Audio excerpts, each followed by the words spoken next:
दासी नौकरानी episode number 52। वेद मिश्री को आने का इशारा कर रहा था और मिश्री बेचारा सा मुंह लिए खड़ी थी कि मिश्री को एक आइडिया आया और वो बोली, मुझे बाथरूम जाना है। बोल के मिश्री भाग गई। वेद शौक में मिश्री को देखने लगा। बाकी सब फिर आपस में बात करने लगे कि कुछ देर में मिश्री वापस आई और उसकी जगह जहाँ वो पहले बैठी थी वो जगह अभी भी खाली थी, लेकिन वो वहाँ नहीं बैठी और वेद के बगल में जो चेयर खाली थी वहाँ बैठ गई आके। वेद ने मिश्री को अपने बगल में बैठते देखा तो मुस्कुरा दिया। बाकी सब भी मिश्री को देखने लगे तो मिश्री झेप गई और अपनी सफाई देते हुए बोली, वो उधर खुला है ना, तो सीधा हवा आ रही है और मुझे ठंड बहुत लगती है, इसीलिए इधर बैठ गई। इधर ज़्यादा हवा नहीं आ रही है। मिश्री की बात सुन के सभी जोर से हंस पड़े। मिश्री को समझ नहीं आया सब क्यों हंस रहे हैं, लेकिन उसे शर्मिंदगी बहुत महसूस हो रही थी, इसीलिए उसने अपना सिर नीचे कर लिया।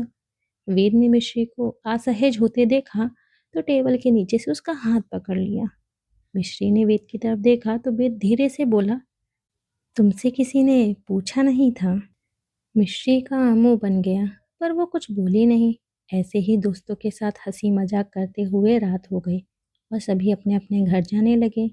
सभी जा चुके थे पर मोहित और मिश्री अभी भी बातें कर रहे थे कि वेद मिश्री के पास आया और बोला, चले, पापा का फ़ोन आया था। मिश्री ने वेद को देखा और बोली, क्या मैं आज यहाँ मोहित भैया के घर पर उनके साथ रुक सकती हूँ? वेद का तुरंत मुंह बन गया। वो मना करता उससे पहले मोहित वेद की फीलिंग्स को समझते हुए बोला, नहीं मिश्री, अभी तुम घर जाओ, मैं कल तुमसे मिलने आता हूँ। मिश्री बोली, लेकिन मैं घर पर नहीं रहती। मोहित बोला, तो फिर तुम कहाँ रहती हो? मिश्री बोली, मैं मालिक के ऑफिस में रहती हूँ। मोहित कुछ अजीब सा फेस बना के बोला, तुम वेद की कंपनी में रहती हो, पर तुम पूरा दिन वहाँ करती क्या हो? मिश्री बेचारगी से बोली, क्या करूँगी, बस बैठी रहती हूँ और जमाई लेती हूँ।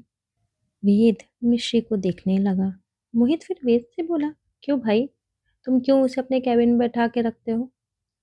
वेद ने मिश्री का हाथ पकड़ के अपने पास खड़ा कर लिया और उसके शोल्डर पर हाथ रखते हुए बोला, हमें लेट हो रहा है, हमें जाना होगा।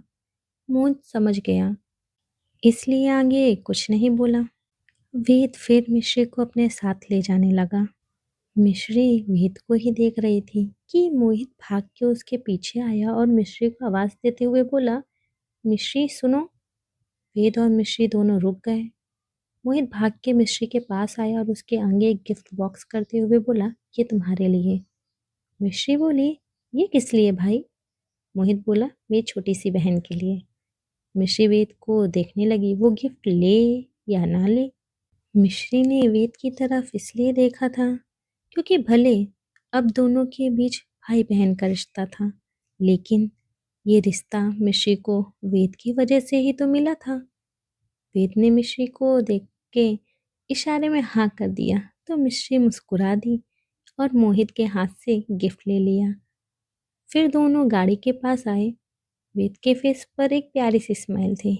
उसे मिश्री का गिफ्ट लेने से पहले पूछना अच्छा लगा था। कुछ समय बाद गाड़ी में मिश्री उस गिफ्ट बॉक्स को हाथ में पकड़े घुमा रही थी कि वेद उससे बोला, ओपन कर लो। मिश्री ने वेद को हैरानी से देखा और उसके मुंह से एकाएक निकल गया, आपको कैसे पता मैं सोच रही हूँ ये गिफ्ट खोलूं या ना खोलूं? वेद ने मुस्कुरा के मिश्री के गाल खींच लिए और बोला, मुझे सब पता है, चलो ओपन करो और देखो गिफ्ट में क्या है। मिश्री ने मुंह बना लिया। वेद का उसके गाल को ऐसे खींचना उसे अजीब लगा था। एक दो दिन से वेद कुछ अजीब ही बिहेव कर रहा है, ये अजीब लगता था। पर मिश्री ने सारी बातों को छोड़ के गिफ्ट को ओपन किया तो उसमें एक फ़ोन था। फ़ोन देख के पहले तो मिश्री खुशी से चिल्ला पड़ी, अरे वाह, फ़ोन! वेद ने फ़ोन को देखा तो उसकी आईब्रो सिकुड़ गई। मोहित ने मिश्री को फ़ोन गिफ्ट में दिया। फिर वेद को ध्यान आया, मिश्री के पास तो फ़ोन ही नहीं है। शायद मोहित ने मिश्री का नंबर मांगा होगा तो मिश्री ने बोल दिया होगा उसके पास फ़ोन नहीं है। इसलिए मोहित ने उसे फ़ोन में गिफ्ट दिया है। अब वेद को थोड़ा बुरा लग रहा था। मिश्री की ज़रूरतों का ध्यान उसे रखना चाहिए था। मिस्री के पास फ़ोन नहीं है, ये उसे देखना चाहिए था। वेद सोच रहा था कि उसके कानों में मिश्री की उदास सी आवाज़ पड़ी। मोहित भैया ने इतना बड़ा महंगा फ़ोन तो दे दिया मुझे, पर मुझे तो फ़ोन चलाना ही नहीं आता है। वेद ने मिश्री की तरफ देखा तो मिश्री उदास सी बॉक्स को बंद कर रही थी। वेद कुछ नहीं बोला। कुछ समय बाद दोनों घर पहुंच गए। मिश्री कुछ देर दादी के साथ बैठी, फिर महेश जी और श्रेयांश के पास आ गई और उसने आज क्या क्या किया, क्या क्या खाया, कितने लोगों से मिली, सब कुछ बताने लगी। महेश जी मिश्री की बातें सुन के बहुत खुश थे। वेद बैठा अपने परिवार को ही देख रहा था। कितने लंबे समय से इस घर में सन्नाटा पसरा हुआ था, लेकिन अब मिश्री के आने से सब पहले जैसा हो गया। सब फिर सोने के लिए चले गए। मिश्री भी अपने रूम में आई तो रूम लॉक था। मिश्री को समझ नहीं आया।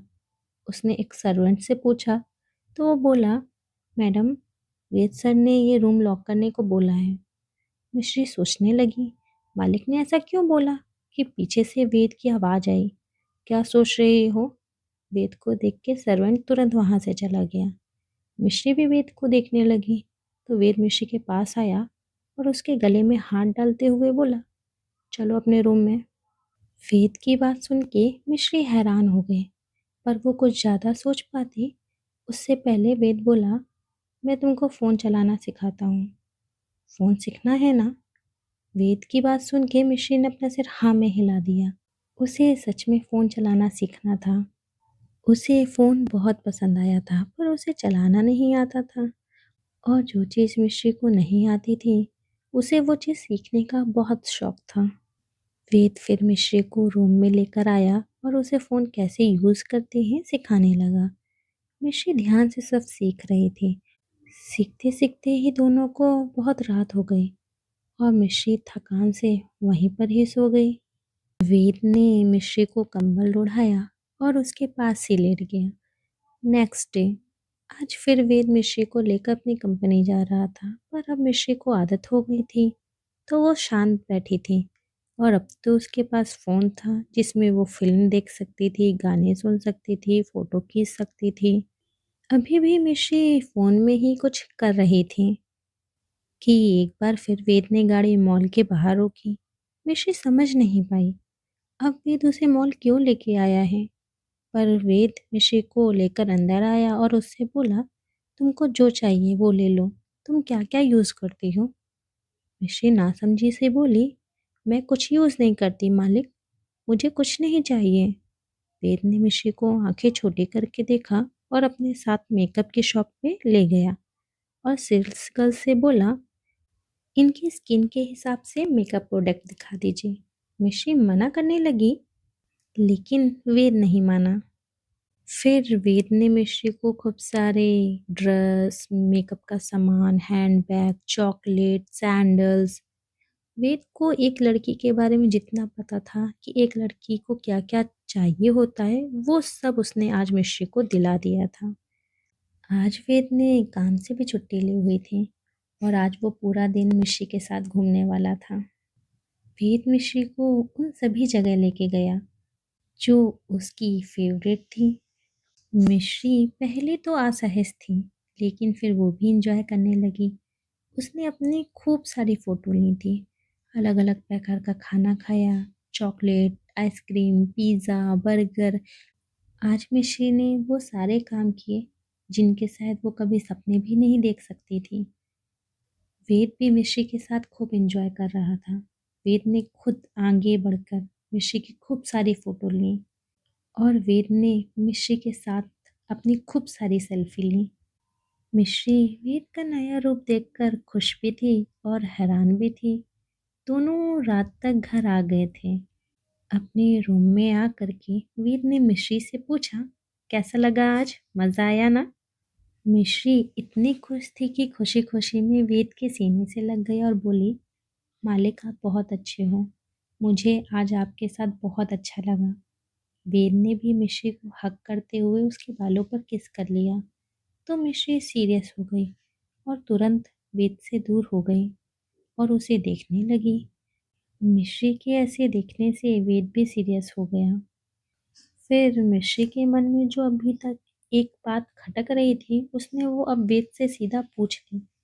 मालिक, आप मेरे लिए ये सब क्यों कर रहे हैं? मुझे इन सब चीज़ों की ज़रूरत नहीं थी। आप प्यार से बोल लेते हैं, मुझे अपने साथ बैठा के खिला लेते हैं, मुझे इतनी इज्जत देते हैं। मेरे लिए वही काफ़ी है। मुझे किसी और चीज़ की उम्मीद नहीं है और ना ही चाह है।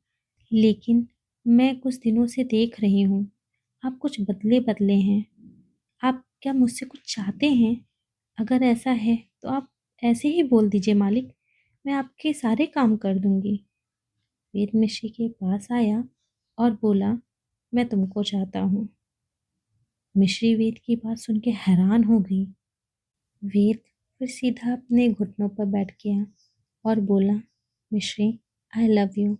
मुझे नहीं पता कब और कैसे हुआ, पर हो गया। मैं तुमसे बहुत प्यार करता हूँ। मिश्री हैरानी से आंखें बड़ी किए वेद को देख रही थी। क्या होगा आगे? क्या जवाब देगी मिश्री? क्या मिश्री समझ पाएगी वेद के प्यार को? जानने के लिए सुनते रहिए ये कहानी।